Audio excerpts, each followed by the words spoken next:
काशी में वर्षों तक साथ रहकर दो पंडितों ने धर्म और शास्त्रों का गहरा अध्ययन किया।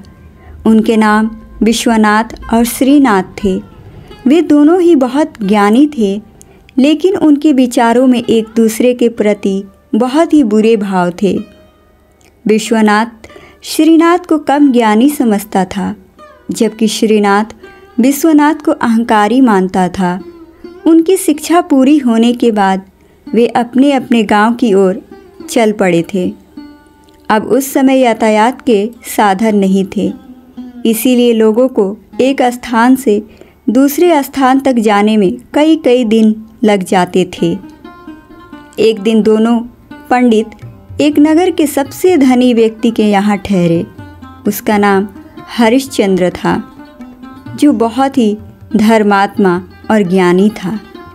उसने उनके रहने की अच्छी से अच्छी व्यवस्था की और उसने अपने लोगों से कहा कि दोनों महानुभावों का भोजन का अच्छा से अच्छा बंदोबस्त किया जाए। हरिश्चंद्र ने उनकी परीक्षा लेने की ठानी। हरिश्चंद्र ने दोनों से अलग अलग बात की और उनके विचारों को समझने की उसने भरपूर कोशिश की।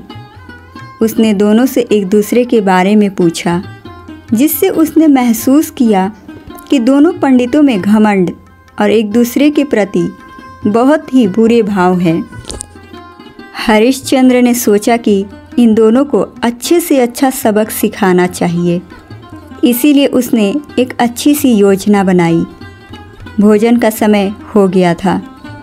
अब इसीलिए हरिश्चंद्र ने दोनों को बड़े ही सम्मान के साथ, आदरपूर्वक के साथ उसने भोजन कक्ष में बुलाया।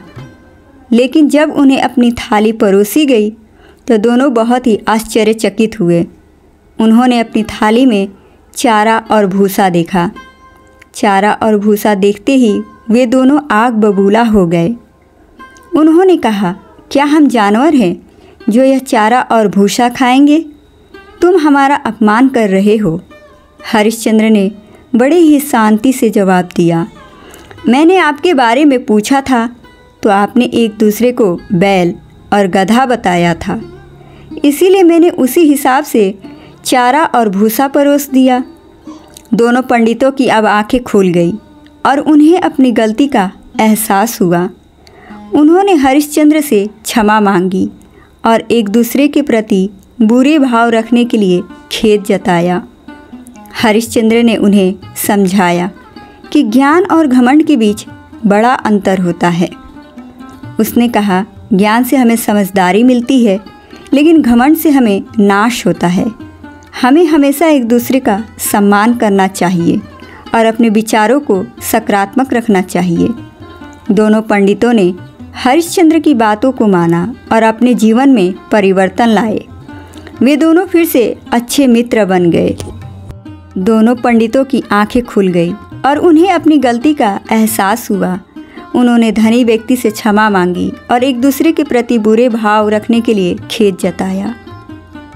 इस कहानी से हमें यह सीख मिलती है कि व्यक्ति में कितना भी ज्ञान आ जाए, उसे घमंड नहीं करना चाहिए और दूसरों के प्रति बुरे भाव नहीं रखने चाहिए। हमें हमेशा एक दूसरे का सम्मान करना चाहिए और अपने विचारों को सकारात्मक रखना चाहिए। हमेशा अपनी सोच ऊंची रखनी चाहिए। हमें अपना सम्मान खुद करना आना चाहिए। सो व्यूअर्स, आज की हमारी कहानी आपको कैसी लगी कमेंट सेक्शन में ज़रूर बताएं। And thank you for watching my video. Please do like, share and subscribe to my YouTube channel. Thank you for watching. And हमारी वीडियो आपको किस टॉपिक पे चाहिए, इस वीडियो पर कमेंट ज़रूर करें।